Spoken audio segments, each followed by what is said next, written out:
Selamat pagi, salam sehat dan salam semangat untuk kita semuanya. Kembali lagi bertemu dalam pelajaran seni budaya bersama saya, Miss Mona Lisa Pasaribu. Kali ini kita akan belajar mengenai menganalisis jenis, tema, fungsi, dan nilai estetis karya seni rupa 3 dimensi.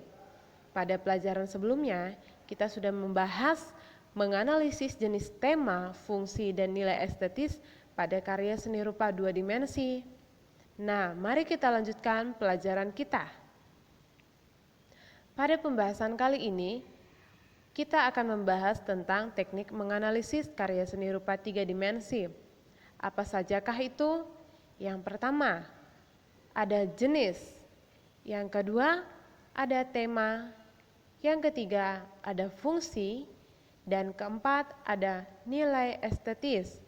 Mari kita lihat keterangannya satu persatu. Jenis. Jika diklasifikasikan, seni rupa itu terbagi atas 2 jenis. Ada seni rupa murni dan seni rupa terapan.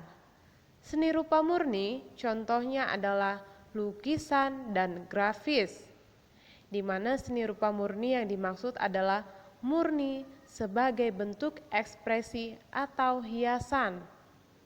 Dan kedua, ada seni rupa terapan.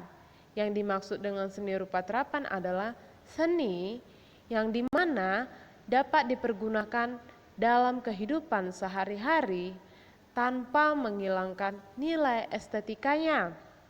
Contohnya itu ada desain dan kriya.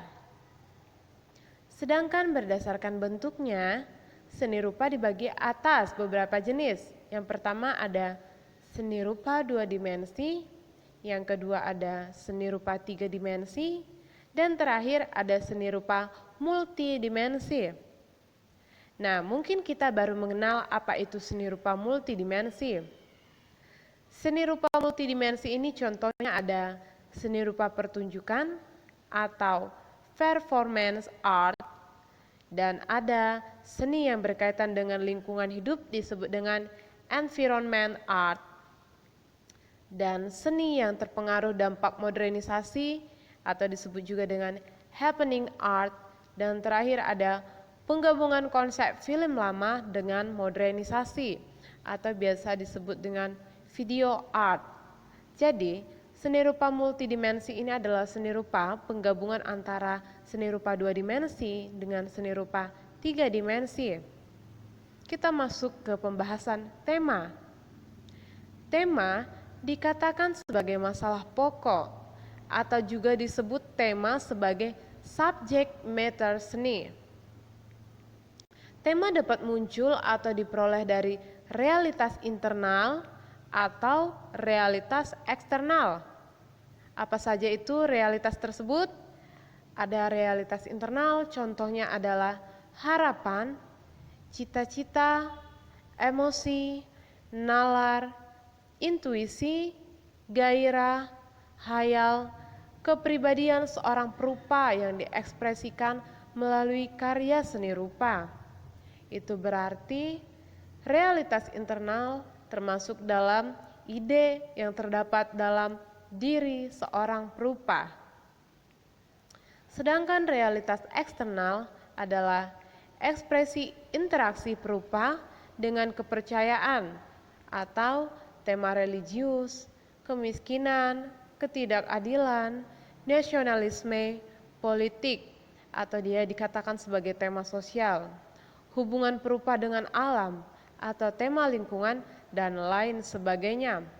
Bisa dikatakan bahwa realitas eksternal ini adalah ide perupa berdasarkan keadaan yang di luar dari pribadi si perupa. Nah, kita masuk ke dalam pembahasan fungsi. Fungsi terbagi atas 2, yaitu fungsi seni perupa murni, yaitu murni dipakai atau dipergunakan sebagai media ekspresi. Nah, yang kedua itu adalah fungsi seni perupa terapan, di mana fungsi seni perupa terapan ini merupakan menciptakan benda fungsional yang estetis. Selain berfungsi sebagai benda hias, fungsi seni rupa terapan bagi masyarakat juga berfungsi sebagai dipergunakan untuk keperluan sehari-hari. Dan terakhir itu adalah nilai estetis. Nilai estetis secara teoritis dibedakan menjadi dua, yaitu nilai objektif dan nilai subjektif, di mana nilai objektif khusus mengkaji gejala visual karya seni. Aktivitas ini mendasarkan kriteria ekselensi seni pada kualitas integratif tatanan formal karya seni yang mengutamakan relasi antar unsur visual yang terjalin padu dalam sebuah karya seni atau pendekatan formalis. Yang kedua itu ada nilai subjektif, di mana nilai subjektif ini adalah menelusuri nilai estetis dengan menjawab pertanyaan seperti apakah lukisan ini memukau dan hadir dalam kehidupan pribadi saya. Lalu, efek apakah yang diberikannya pada saya? Jika demikian, sejauh mana?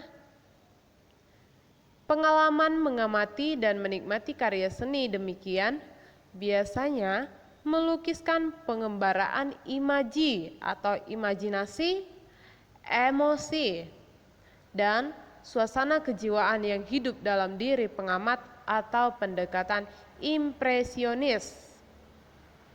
Nah, nilai estetis dikaji berdasarkan upaya menelusuri aspek sosial, psikologis, dan historis karya seni. Pengkajian dilakukan dengan mempelajari asal-usul karya seni dan pengaruh yang menimpanya, atau juga biasa disebut dengan pendekatan kontekstualis. Nah, ini dia tadi pembahasan mengenai menganalisis dari karya seni rupa 3 dimensi. Sekian dulu pembahasan kita kali ini. Sampai bertemu kembali. Salam sehat dan salam semangat.